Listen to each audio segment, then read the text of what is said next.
Steve, a lot of my friends and I want to have more control over our finances and more control of how that works. How would the fair tax affect that? Well, the fair tax is going to give you, Dylan, control that you've never really had, or none of us have had in my age group. And that is, instead of having Uncle Sam decide how much money you get to keep, no matter how you live your life, you're going to get your whole paycheck. You're going to make the decision as to how much tax you pay by what you buy.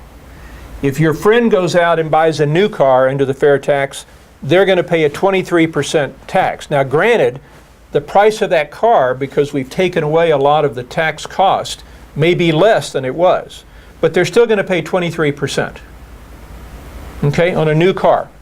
If you decide, I'm going to go out and buy a year-old car, a used car, you're not going to pay any tax because it's only on new goods and services.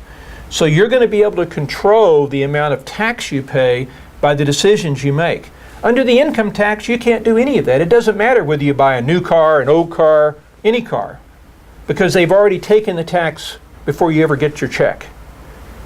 Under the fair tax, you're going to have control because you're going to decide how much tax you pay. Right. And if you decide, I'm going to spend very little, and I'm not going to buy any new goods, you're going to pay almost no tax. Whereas your friend may decide, I'm going to buy a new car, I'm going to buy a new stereo, I'm going to he's going to pay a lot more tax, but it's his choice. It's under his control. It's under your control. The fair tax treats people like adults.